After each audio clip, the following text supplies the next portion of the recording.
নেতা আছেন, এইটা আমার সামনে বসে আছেন, আমার মঞ্চে আছেন, আপনি বিএনপি করেন, আপনার বউ অন্য মার্কায় ভোট দিয়েছে।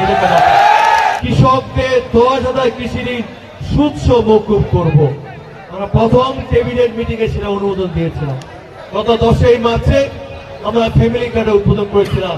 আমাদের ফ্যামিলি কার্ড নিয়ে অনেক ধরনের আমাদেরকে বিশেষ করে আমাদের মাননীয় প্রধানমন্ত্রী এই ঘোষণাকে তুলোধনী করে দিয়েছিলেন, কিন্তু উনি প্রমাণ করেছিলেন যে আমাদের প্রায় সারা বাংলাদেশে 15টি উপজেলা 28,000 সাধারণ মা বোনের কাছে সেই কৃষক আমাদের ফ্যামিলি কার্ড দিয়ে উনি বলেছেন পর্যায়ক্রমে আমাদের প্রত্যেকটি উপজেলার প্রত্যেকটি মা বোনরা পর্যায়ক্রমে ফ্যামিলি কার্ডটা পাবেন।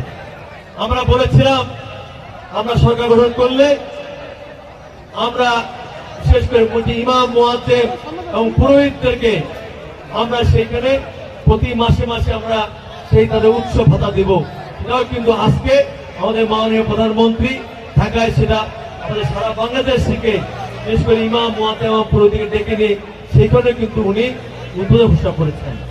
উনি ঘোষণা করেছিলেন সরকার গঠন করলে আগামী 5 বছরে প্রায় 20,000 কিলোমিটার নদী খাল জলাশয় খনন করবেন।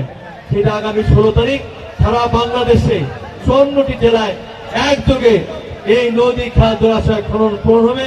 এবং আমাদের মাননীয় প্রধানমন্ত্রী টার্গেট আছে আগামী 5 বছরে আমরা 25 কোটি আমরা বৃক্ষরোপণ করে এই যে বাংলাদেশের বনায়নের যে সমস্যা মরুভূমি হয়ে যাচ্ছে সেখান থেকে বাংলাদেশ রক্ষা করার চেষ্টা করব।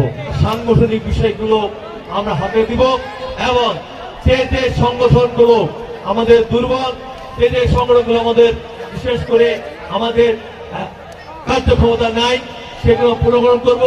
যে ইউনিয়নগুলো কেউ আস্তে আস্তে আমাদের দৃশ্যমান হয়েছে, সেই দৃশ্যমান শত্রু অনেক নেতা আছেন, এইটা আমার সামনে বসে আছেন, আমার মঞ্চে আছেন, আপনি বিএনপি করেন, আপনার বউ অন্য মার্কায় ভোট দিয়েছে।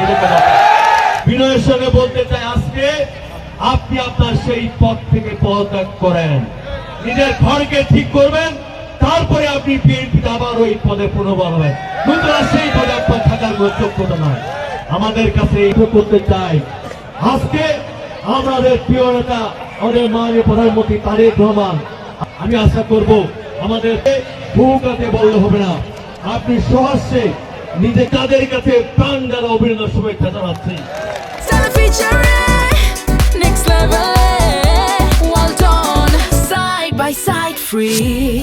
ইনশাল্লাহ আমি কথা দিচ্ছি রমজান মাসে আগামী দিনে আমার যে কর্মকাণ্ড হবে সে প্রত্যেকটি কর্মকাণ্ডে অবশ্যই আমরা সনাতন দাদা দিদিকে সেভাবে মূল্যায়িত করব।